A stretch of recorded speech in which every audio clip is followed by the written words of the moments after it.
teman-teman kita menuju museum Multatuli dulu. Kita lihat sejarah dari Multatuli ya. Mungkin teman-teman sudah pernah membaca terkait Does Dekker ya dan yang lainnya. Oke, ayo. Nah, Koperasi dan UMKM Kabupaten Lebak luar biasa ya. Dan ada satu tokoh ya luar biasa ini yang ada maju. Oke, ayo teman-teman ya, ayo. Ya kena. Ayo lanjut. Ayo.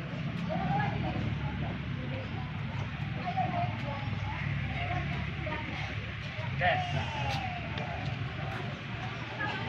Ya ada, tapi ntar agak sorean kita, agak siangan kita makan di sini ya. Oke. Cicip-cicip ya. Iya Jai. Gitu kan? Iya Bang Jai. UMKM yang berada di Kabupaten Lebak. Mantap. Bela beli. Bela. Apalagi dengan ini apa namanya? Ayo Ge belanja produk kita. Tuh. Yang penting ada ini.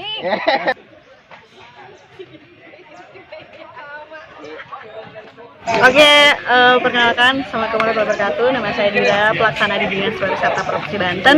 Saat ini kita sedang berada di venue dari Gerai UMKM Kabupaten Lebak pada gelaran Seba Baduy 2023. Dan saat ini sedang berada dengan rombongan familiar trip Seba Baduy akan menuju Museum Multatuli. Dan kita juga akan melihat pameran di depan Museum Multatuli. Untuk tahu kelanjutannya, ikutin kami. Mantap. Ayo.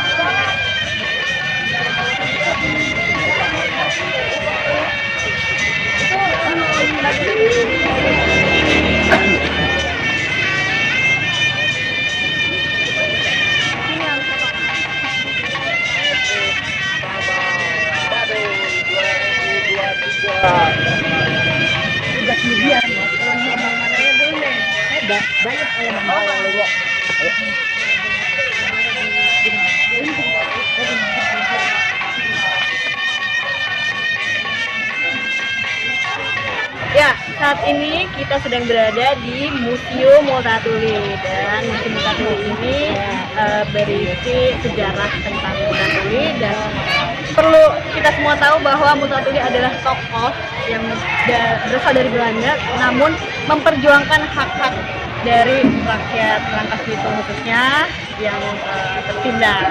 Kita harus tahu sejarahnya, kita harus tahu perjalanannya. Untuk tahu perjalanannya kita masuk ke Museum Multatuli.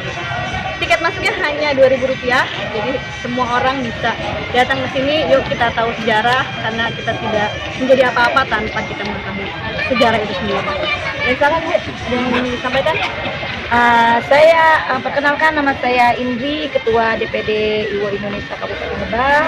Sangat antusias dengan kedatangan para teman-teman, tim motivator, pegiat pariwisata ya. Dan mudah-mudahan dengan datangnya teman-teman Kabupaten Lebak khususnya semakin meningkat pariwisata budaya Lebak. Terima kasih. Yuk,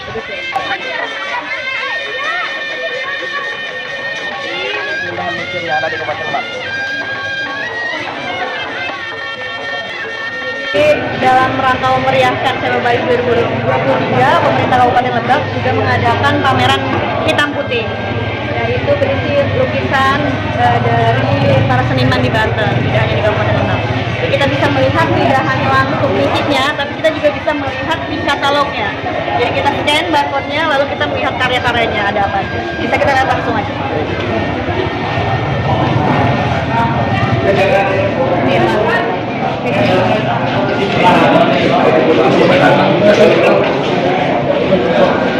Para pengunjung pameran juga bisa langsung men-scan e-katalog dari pameran hitam putih ini.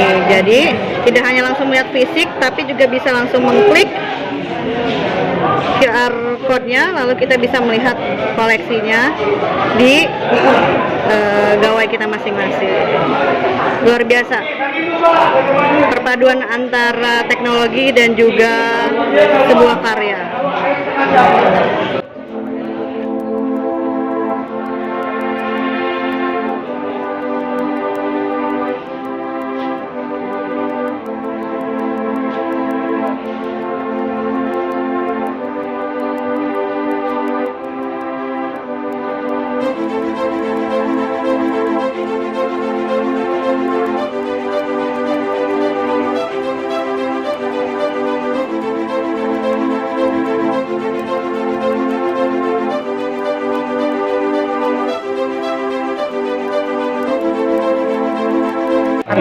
kita mohon maaf karena tidak bisa tidak bisa maksimal, tidak optimal karena tadi waktu yang waktu.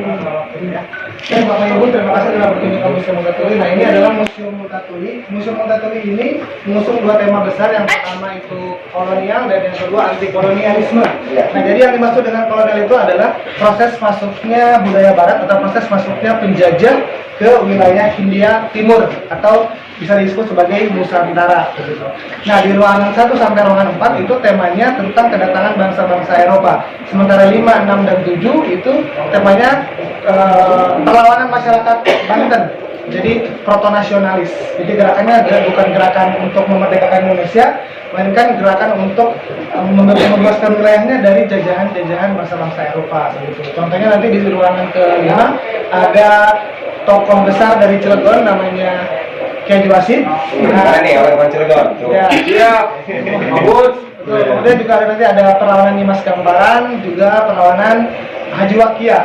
Nah, kami sengaja buat di sana karena mereka adalah pahlawan yang berani menumpas penjajahan di tanah Banten.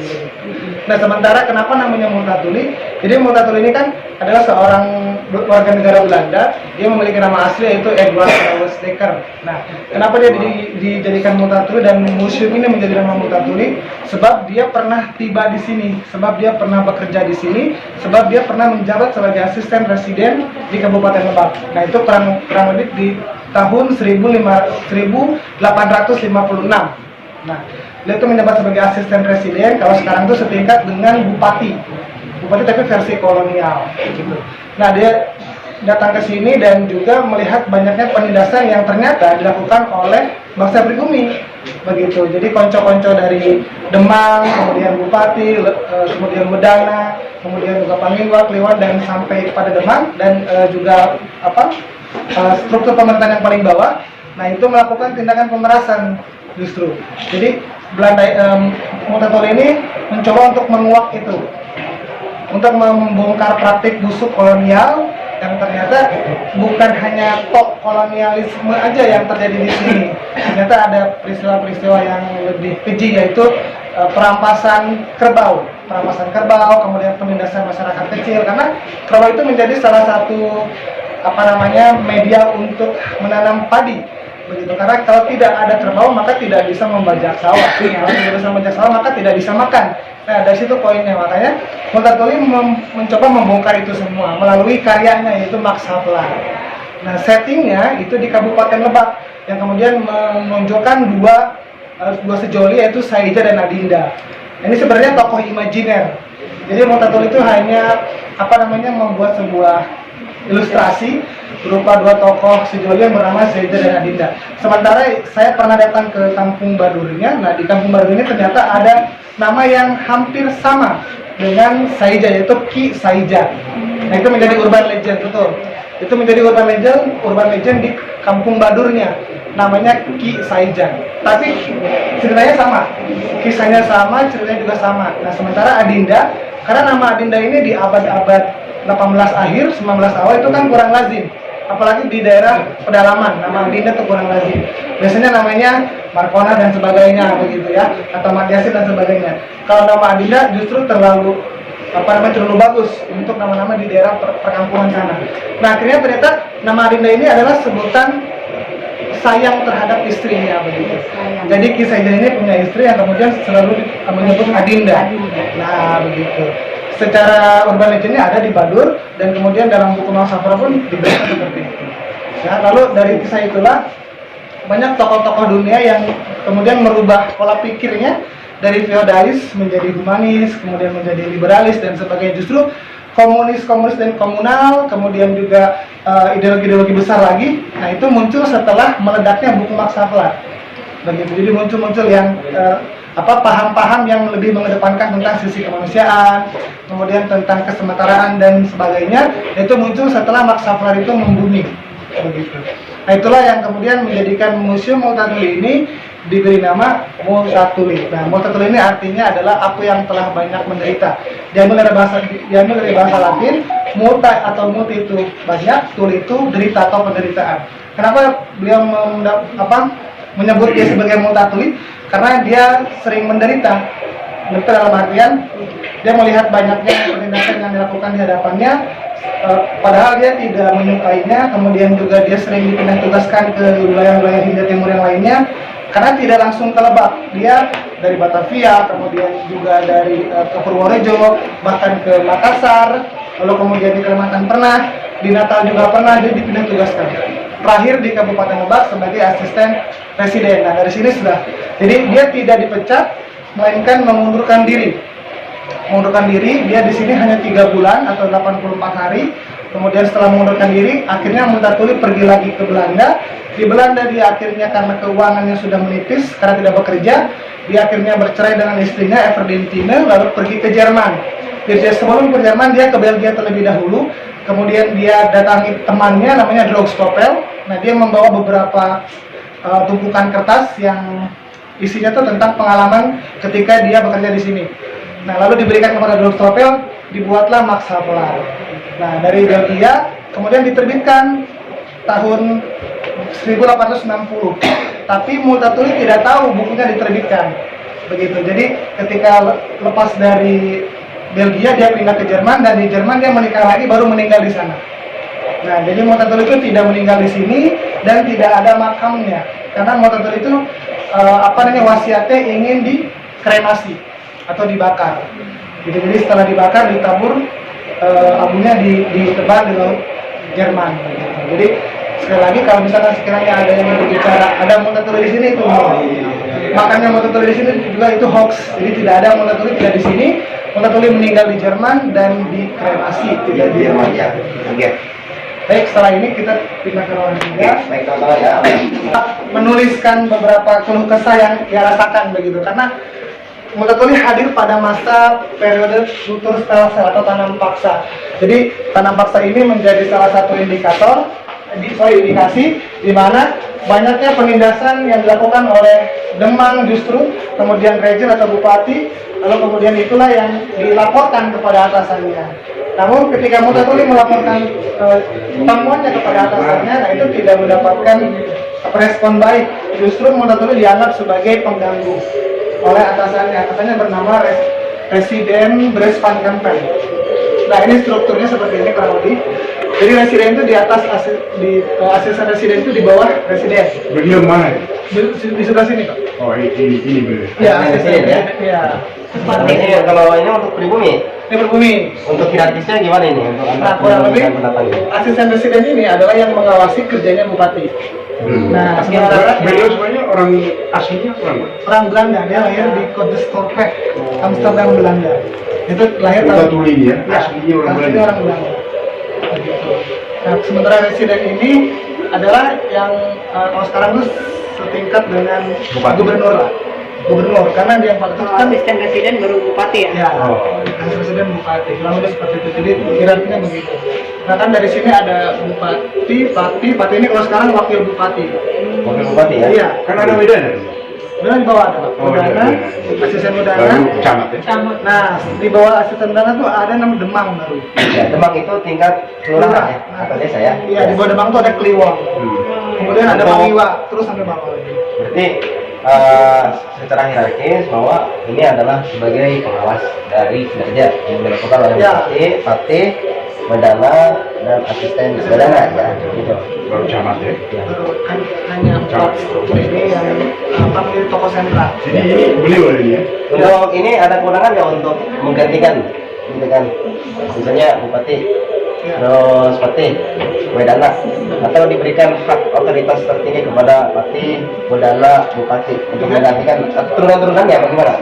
Kalau pada masa itu ini otoritasnya dilakukan oleh keturunan dari bupati. Oh gitu, jadi ini tidak bisa ikut campur ya dalam menentukan siapa Pati, siapa Iya, Bupati ya? terkecuali ini yang yang kemudian harus mengaruhi ini bupati baru bisa. Kalau secara verbal bisa mempengaruhi, tapi kalau secara teknisnya dia tidak bisa masuk dalam otoritas si bupati ini untuk memilih siapa Udana, siapa ini. Oke. Jadi asli beliau itu orang Multatuli ini dari luar. Belanda. Belanda ya. Oh dari Belanda. Jadi yang mana dulu ya. Iya, karena humanisme tadi. Iya. Luar biasa ini Multatuli. Ya. Nah ini beberapa orang yang membaca buku karyanya Multatuli. Sebenarnya banyak, cuma di sini hanya ditampilkan 5 orang saja. Ada Kartini, Soekarno, Ahmad Subarjo, Uluh Rizal, dan juga Pramudia Anantatur. Nah, 5 tokoh inilah yang kemudian membaca buku Masa Kelar dan melakukan pergerakan-pergerakan untuk memerdekakan bangsa Indonesia.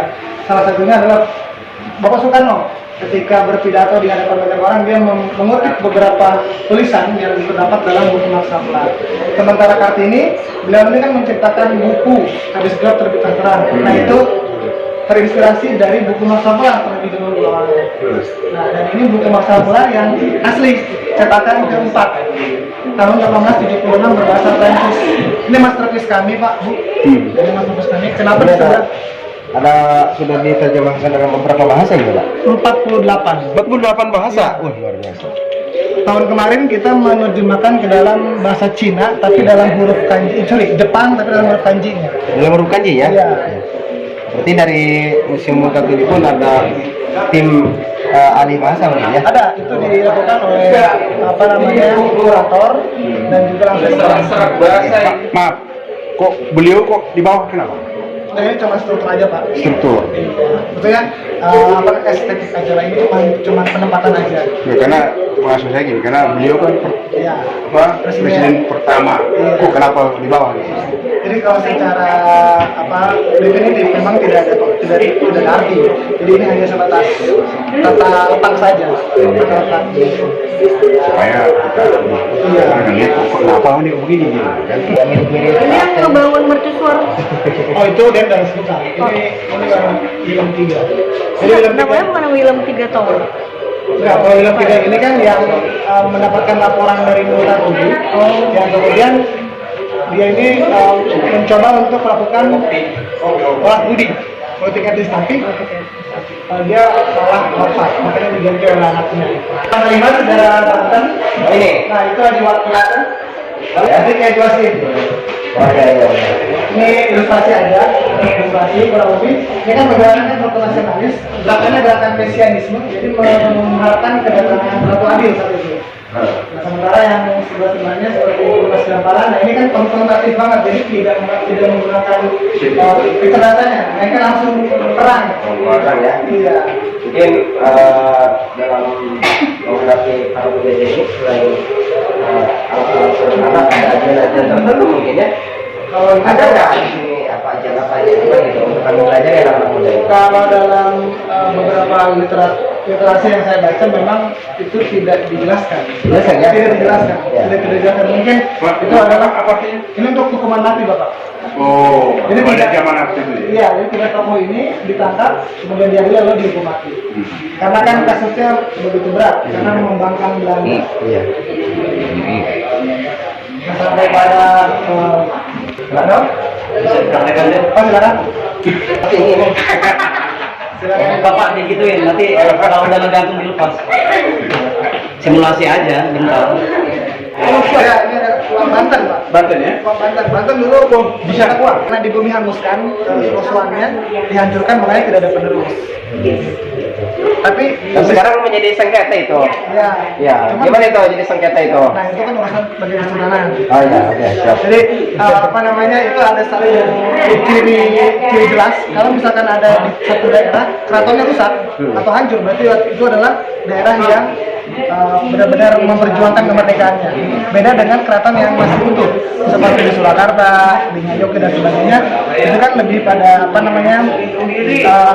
diplomatis lah. Sementara ini kan kita nih di Banten itu memang langsung perang gitu loh. Jadi tidak mau tunduk pada Belanda. Makanya banyak yang hancur. Sorosoan pun hancur oleh Dendels dan kemudian juga Kaigon juga hancur. Jadi tidak ada jejak. Bahkan sejarawan-sejarawan dan juga para arkeolog Banten seperti Mufti Ali Fadilah dan sebagainya juga belum menemukan Blu-ray atau sketsa asli keraton Sorosoan. Iya, benar. Belum Sehingga secara ketatanegaraan tidak bisa dilanjutkan ya. Oke, siap. Tapi kalau untuk sengketa dan wilayah itu kan urusan Oh, iya. Pos kapal motor yang ada indis yang harus datang ke museum Multatuli yang ada di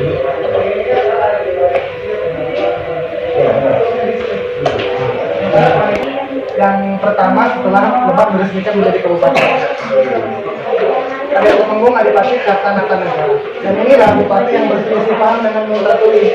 Tapi dalam bukunya Multatuli itu menjelaskan bahwa Raden ini atau Raden Sepuluhnya adalah sosok pribadi yang menyenangkan. Mungkin itu satir atau apa, saya kurang paham. Yang jelas itu adalah bentuk dari kekecewaan Multatuli kepada Bupati. Bupati pertama. Bupati pertama namanya Pangeran Sunajaya, tapi di sini belum ada fotonya. Selanjutnya bagaimana ini? Nah, ini peta lebaknya, ini foto-foto tempo dulu aja Pak. Ini tidak ada hubungannya dengan pergerakan motor. Ini hanya hitam putih saja. Ini flashback ke masa lalu. Dan ini kan alun-alun dan juga alun-alun sama. Ini litografi motor politik kita baru dilantik menjadi asisten presiden di tahun 1956 tanggal 22. Ini rumahnya. Oh, ini siapa ini? Nah itu adalah buruh Yang Suriname. mati di sana bagaimana? Bukan, ini buruh Suriname yang dikirim ke Suriname di benua Amerika. Oh, ini asli Lebak ya? Asli Lebak. Karena kan banyak yang bilang buruh Suriname ini dari Jawa. Ya. Ternyata lebih spesifiknya adalah buruh Suriname itu berasal dari Pulau Jawa. Jadi ada dari Banten, Jakarta dan lain-lain. Sementara ini tambang emas ini Cikotok. Nah, ditemukannya di tahun 39, cuman baru bisa dieksploitasi di tahun 36. Terus kan ini Museum Multatuli ini kan berasal dari Kabupaten Lebak. Ya, Sejarah berdirinya Museum Multatuli. sejarah berdirinya ya sederhana. Jadi museum ini berdiri atas inisiasi dari tokoh pegiat literasi yaitu Ubaidillah Mukhtar, sejarawan Indonesia Ibu Triana, dan juga banyak orang-orang lain yang mendukung untuk membentuk museum Multatuli. Jadi dua tokoh sentral dengan Ubaidillah Mukhtar dan Ibu Triana. Ibu Triana ya? Oke, yang memiliki majalah Historia itu ya? Betul. Oke. Tapi ini dibiayai oleh Pemda. Pemda ya? Iya. Luar biasa. Berarti Pemda ini masa kepemimpinan Aja itu KPD. Haji lah. Oke, luar biasa. Karena zaman-zaman sebenarnya ide untuk mendirikan museum ini dari tahun 1993 Pak. Tapi karena bupatinya mungkin atau mungkin anggarannya mungkin belum memenuhi syarat, jadi diundur terus. Baru bisa di tahun 2015 diketuk palu oleh DPRD, baru bisa direalisasikan. Oke. Nah, Prasasti Cidanghiang ini bukti peninggalan kerajaan Tarumanegara. Jadi ini rajanya saat itu Purnawarman. Secara administratif ini lokasinya berada di bantaran Sungai Cidanghiang, Kampung Lebak, Desa Lebak, kecamatannya Munjul. Kecamatan Lebaknya saja secara register kemudian disimpan di sini. Untuk lukisan ini sendiri, Oh, artinya Iya. ini tentang bukti kebesaran raja terdahulu yaitu Raja Purnawarman.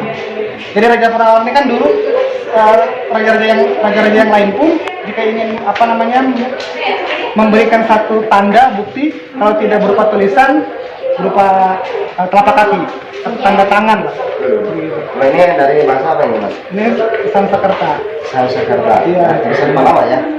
Aksara Proto Palawa, jadi lebih tua dari Palawa. Oh iya, iya. Kan Ikal dulu, Ikal, kemudian Proto Palawa, baru Palawa. Oh, jadi Proto Palawa ini ya? Proto Palawa itu berdasarkan keterangan dari Palut Fionri. Beliau pernah datang ke sini, kemudian mengidentifikasi ini.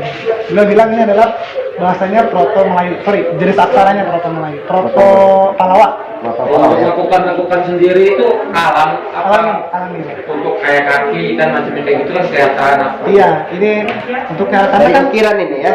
iya. Kan batu prasasti kan random Pak.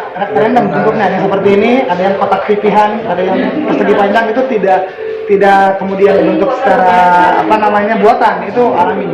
Cuman yang ditulisnya memang buatan. Baik, ini kolerasi antara telur dengan yang gambar di samping ada kolerasi nggak? Ada kolasinya karena ini bagian dari lebak. Oh, iya. Bagian dari lebak. Nah, ini kan ruangan lebak. Dimulai dari sejarah pendudukan sampai pada kasus pembunuhannya Habib Mamun, kemudian juga sampai tapi kalau secara kolasi ada karena bagian dari Terus untuk seragam ini nih turun menurun. ruangan 7, jadi ruangan ini ruangan atas itu Pak. Ini kan temanya berbeda-beda, berganti-ganti tiap tahun. Nah, dari tahun pertama sampai sekarang masih tentang Rangkas Bitung. Jadi orang-orang yang berhubungan dengan Rangkas Bitung, orang-orang yang lahir di Rangkas Bitung, dan orang-orang yang memiliki ikatan emosional dengan Rangkas Bitung. Tokoh ini Pak. Ya, terlalu kan pernah Karangkat Ujung selama 10 hari untuk rapat dengan 10 pemuda dan kemudian pergi ke Maya untuk menjadi jurnalis di pada Koran Romusa. Kalau kamu saya. Ya. Oke. Baik. Sementara Baik, kita ruang selanjutnya. sudah selesai ya. Oh. Baik, dari teman-teman sebelum dicukupkan. Baik, kita tadi sudah mengelilingi Museum Multatuli dan saat ini sudah berada di ruang 7, artinya ruang terakhir dari Museum Multatuli. Lalu kita akan melanjutkan perjalanan kita untuk menyaksikan perhelatan besar ini, yaitu perhelatan Seba Badung. Jadi kita akan melakukan foto bersama, lalu sholat Jumat dan kita bersiap menyaksikan Seba Badung.